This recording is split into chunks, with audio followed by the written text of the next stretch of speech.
Buenos días, mi nombre es Leire Hernández Suárez y actualmente curso la carrera de Ingeniería de Sistemas y hoy vengo a presentarles de lo que trata nuestro proyecto de laboratorio. Entonces, principalmente nuestro laboratorio lo nombramos como cálculo de centro de gravedad de una figura plana, pero consiste básicamente en el cálculo de centros de masa para figuras. Entonces, el problema que nosotros planteamos para este laboratorio, eh, nosotros lo explicamos de una manera mucho más formal en el informe, pero básicamente la idea principal de lo que trata es de cómo con un punto de apoyo nosotros podemos mantener en equilibrio una figura suspendida.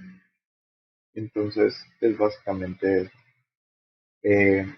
En los objetivos generales, pues nosotros como objetivo general intentamos plantear de manera interactiva el cálculo de centros de masa.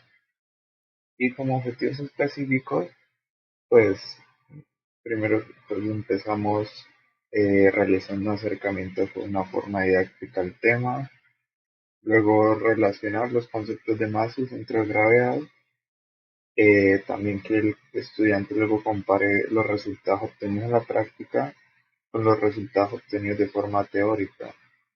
Y, y ya que aún, aún después de realizar la práctica, el estudiante vea la importancia de realizar esos cálculos de forma teórica y no solo práctica. Entonces, aquí en el marco teórico nosotros planteamos todos los conocimientos que el estudiante requiere para realizar la guía de la práctica. Entonces, con respecto a la metodología, nosotros como la primera fase de la práctica, eh, detallamos todos los materiales necesarios para el realizamiento de la guía. Entonces, un cuarto de cartón paja para hacer las figuras, un marcador, eh, un hilo para suspender las figuras y la aguja también que nos va a servir para ella.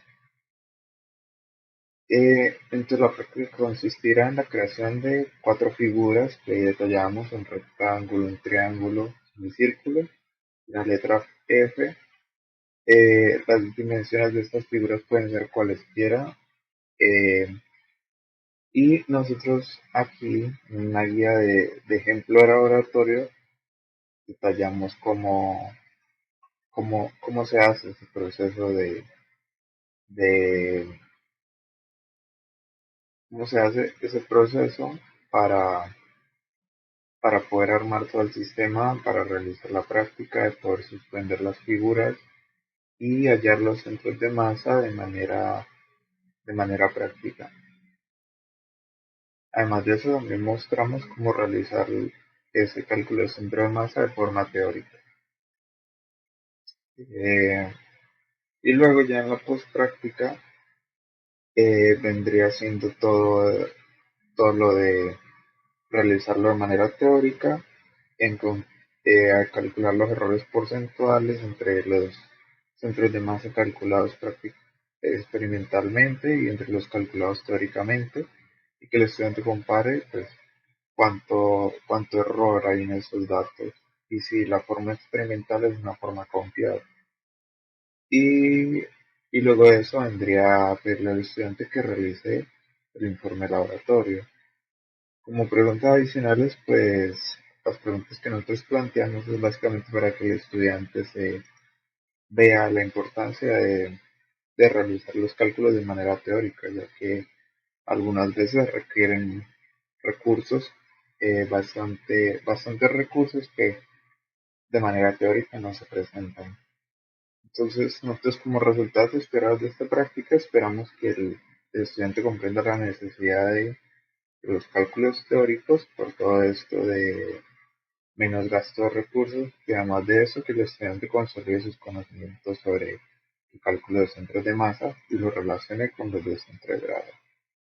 Y eso vendría a ser todo. Muchas gracias.